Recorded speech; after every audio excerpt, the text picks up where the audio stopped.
Good morning friends सकाल top 8 news को आपण मानक पाखु नहीं आसी आज हूँ 24 नवेम्बर बुधवार तेज चलतु नजर पकईवा कौन रही आज सकाल टॉप हेडलाइंस। पुणी आसुची लघुचाप ओडिशा बढ़ शीत प्रकोप कठोर हेले सरकार जारी कले नुआ चेतावनी कहले टिके नेले बंचीजे नहले मरीज। खुशी खबर 18 दिन पर चाषी खाता को क्रेडिट हेब 4000 टंका चेक करंतु डिटेल्स। निर्माण कार्य पर खुशी खबर सस्ता है रड और सिमेंट दाम आगक आहरी कम लोके सचेतन न रही स्थिति बिगिड़ कंटेनमेंट पदक्षेप ने बाध्य हे सरकार स्वास्थ्य निर्देशक। विवाह ऋतु कमिला सुना रूपा दर रेकर्ड दर 8000 टंका सस्ता है सुना सस्ता है पेट्रोल डीजेल स्ट्राटेजिक रिजर्व औषध तैल लॉन्च कर भारत सरकार। गैस दर वृद्धि को नहीं बढ़ुची विरोध संबलपुर आरडीसी जोन रे बीजेडी प्रतिवाद। तेज दर्शक बंधु आपण मैंने डेरी नक भिडियो को लाइक कर चैनल को सब्सक्राइब कर दिंतु ऑल नोटिफिकेशन को ऑन कर दिंतु जहाँफल देश विदेश घटुवा प्रत्येक गुरुत्वपूर्ण खबर अपडेट आपण मैंने सर्वप्रथम पाइपर।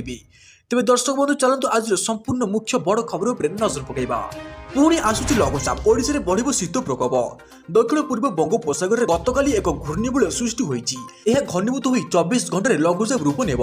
ए मासरे बंगोपसागर उपरि यह हेउची चतुर्थ लघुचाप 29 और 30 तारिख में यह तमिलनाडु उपकूल छुईब। यार प्रभाव में 29 उपकूल और दक्षिण ओडिशा पाग मेघुआ रहिबा सह वर्षा हेबार संभावना रही। पाणीपाग विशेषज्ञ सुरेंद्र नाथ पशुपालक यह पूर्वानुमान करिसेंती। तेबे ओडिशा उपकूल में लघुचापर विशेष प्रभाव रहबनी बोली से कहिसेंती।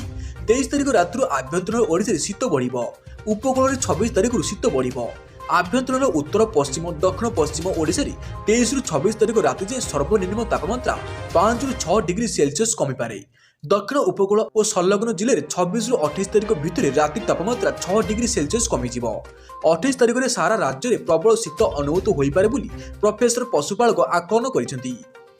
तो चलतु परवर्ती खबर पर नजर पकड़ा। कठोर हेले सरकार जारी कले नुआ चेतावनी कहले टीका नेले बंचीज नहले मरीजे। आहरी कठोर हेले जर्मनी सरकार देशवासी को कोरोना रक्षा लगी आपणेले नुआ तारिका खोला खोली कहते जदि बंचा चाहूँ ताहले वैक्सीन नहीं जाओ नचेत मरिया प्रस्तुत हो जाओ।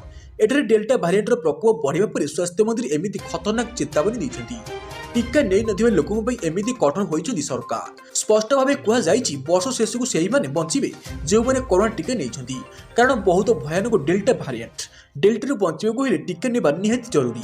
एजे प्राय 68% लोक वैक्सीन नैछन्ती आहुरी अनेक टीका नै नाहांती से सबको दृष्टि रखि एमिति निष्पत्ति निया जाइछि। तो चलतु परवर्ती खबर पर नजर पकड़ा। खुशी खबर 18 दिन पर चाषी खाता को क्रेडिट हेब 4000 टंका चेक करंतु डिटेल्स। पीएम किसान सम्मान निधि योजनार लाभार्थी को आसंता मास 15 रु डिसेंबर रु 25 डिसेंबर मध्य 10 किस्ती टंका मिलिब। केंद्र सरकार गत वर्ष डिसेंबर 25 तारिख में चाषी खाता को टंका ट्रांसफर करथिले। एही परिस्थिति जदि आपण खातारे कोनोसी प्रकार त्रुटि करिसेंती तेबे तुरंत ठीक कराई नियंतु। पीएम किसान योजना अधीन देशव्यापी कोटी कोटी चाषी को वर्ष को 6000 टंका लेखाएं दि जाए। सरकार यही टंका को चाषी खाता को ऑनलाइन ट्रांसफर करथांती। जदि आपण माने मध्य एही योजना लाभ उठाइबा चाहूछंती तेबे आपण पीएम किसान सम्मान निधि रे निजर नाम रजिस्ट्रेशन करंतु जहा फल रे आपण माने मध्य एहर फायदा उठाई परिबे। जे कृषक माने नवम किस्तर लाभ पाई नाहांती तेबे दुईटी किस्तर टंका सेमानक अकाउंट को पठाजिबा अर्थात सेमाने एका बेलर 4000 टंका पाइबे। किंतु एही सुविधा सेमाने पाइबे जे माने सेप्टेम्बर 30 तारिख पूर्व रजिस्ट्रेशन कराइथिले। तो चलतु परवर्ती खबर पर नजर पकड़। निर्माण कार्य पर खुशी खबर सस्ता है रोड और सिमेंट दाम आगक आहरी कम। कोरोना महामारी समय दमदार वृद्धि को नहीं खाउटी हंतसंत होता बेले एवं सामान्य आश्वस्ति मिली। गृह निर्माण पर आवश्यक सामग्री दाम सस्ता होइछि। लुहा छड़ बा रड क्विंटल पिछा 800 रु 900 टंका सस्ता होता बेले सिमेंट बस्ता पिछा 50 रु 60 टंका लेखाएं सस्ता होइछि। गृह निर्माण सामग्री दाम वृद्धि पाइथिबारु काम ठप हो जाइथिला। लोक मैंने रड सिमेंट दर को देखि किणवा को संकोच करुथिले। केवल रड और सिमेंट नुहे अन्य सामग्री दाम पूर्वापेक्षा सस्ता हेबार लागिछि जहाँफल ग्राहकों को बड़ आश्वस्ति मिली। दीपावली पूर्व लुहा रड और सिमेंट दाम आकाश छुआ थिला। सिमेंट दाम 350 रु अधिक थिला। सेपटे रडर दाम क्विंटल पिछा 6500 टंका पर्यंत चली जाइथिला। एसहित अन्य सामग्री गुड़िकर मूल्य वृद्धि पाइथिला।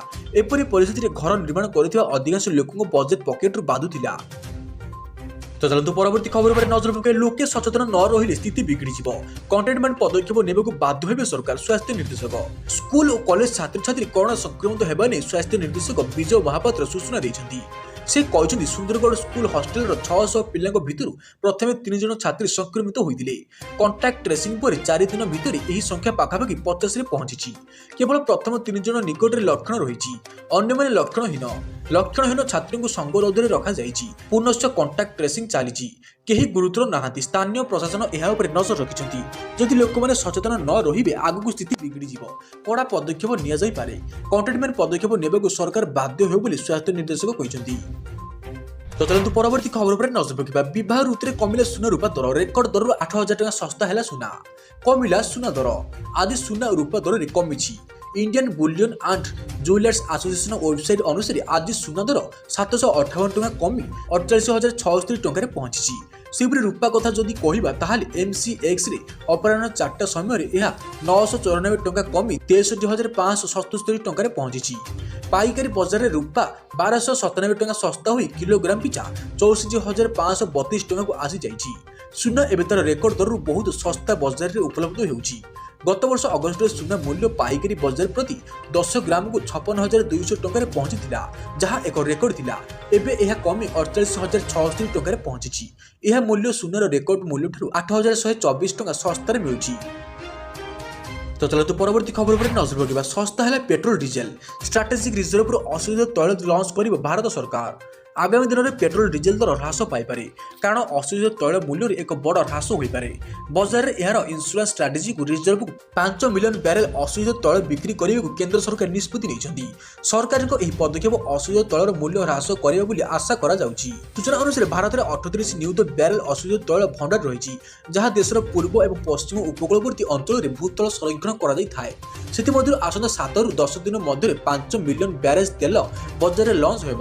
ଏହା ପୂର୍ବରୁ ଅଶୋଧିତ ତୈଳର ମୂଲ୍ୟକୁ ଦୃଷ୍ଟିରେ ରଖି ଆମେରିକା, ଜାପାନ, ଚୀନ ସମେତ ଅନ୍ୟ କେତେକ ଦେଶ ମଧ୍ୟ ସେମାନଙ୍କ ରଣନୀତିକ ଭଣ୍ଡାରରୁ ଅଶୋଧିତ ତୈଳ ବିକ୍ରି କରିବାକୁ ନିଷ୍ପତ୍ତି ନେଇଛନ୍ତି। ଏହି ଦେଶଗୁଡ଼ିକର ଏହିଭଳି ନିଷ୍ପତ୍ତି ପରେ ଅଶୋଧିତ ତୈଳ ମୂଲ୍ୟର ବୃଦ୍ଧିରେ ଲଗାମ ମଧ୍ୟ ଲାଗିଛି। ତ ଚାଲନ୍ତୁ ପରବର୍ତ୍ତୀ ଖବର ଉପରେ ନଜର ପକାଇବା। ଗ୍ୟାସ୍ ଦର ବୃଦ୍ଧିକୁ ନେଇ ବଢୁଛି ବିରୋଧ, ସମ୍ବଲପୁର RDC ଜୋନରେ ବିଜେଡିର ପ୍ରତିବାଦ। ଶୀଘ୍ର କମା ଓ ରନ୍ଧନ ଗ୍ୟାସ୍ ଦର, ଅତିଷ୍ଠ ହେଲେଣି ସାଧାରଣ ଲୋକ। 3 ବର୍ଷରେ ଗ୍ୟାସ୍ ଦର 70% ବଢିଛି। ସିଲିଣ୍ଡର ଦର ବୃଦ୍ଧିକୁ ନେଇ ସାଧାରଣରେ ଜନ ଅସନ୍ତୋଷ ରହିଥିବା ବେଳେ ଲୋକଙ୍କ ସ୍ୱରକୁ ଗାଣିତ କରିଛି ବିଜେଡି। ଲୋକଙ୍କ ସାମୂହିକ ସ୍ୱାସ୍ଥ୍ୟ ପାଇଁ ବିଜେଡି ପକ୍ଷରୁ ବିକ୍ଷୋଭ ପ୍ରତିବାଦ କରାଯାଉଛି। LPG ଦର ବୃଦ୍ଧି ପ୍ରତିବାଦରେ ଆନ୍ଦୋଳନାତ୍ମକ ପନ୍ଥା ଆପଣାଇଛି ବିଜେଡିର ମହିଳା, ଛାତ୍ର ଓ ଯୁବ ୱିଙ୍ଗ। ଗତକାଲି ଦ୍ୱିତୀୟ ଦିନରେ ସମ୍ବଲପୁର RDC କାର୍ଯ୍ୟାଳୟ ଆଗରେ ବିକ୍ଷୋଭ କରୁଛି ବିଜୁ ଜନତା ଦଳ। ଉତ୍ତରାଞ୍ଚଳ ରାଜସ୍ୱ ଡିଭିଜନ ଅନ୍ତର୍ଗତ ବିଭିନ୍ନ ଜିଲ୍ଲାରେ ବ୍ଲକ ଅଫିସ ଆଗରେ ମଧ୍ୟ ବିଜେଡି ଆନ୍ଦୋଳନ କରୁଛି। तो फ्रेंड्स आपने प्रतिदिन डेली लेटेस्ट न्यूज अपडेट देखा चाहते तेज आपने आम चैनल को सब्सक्राइब करूँ और पाखे बेल आइकन क्लिक कर दिंतु। तो फ्रेंड्स रोज नमस्कार, धन्यवाद। देखा नेक्स्ट वीडियो जय जगन्नाथ।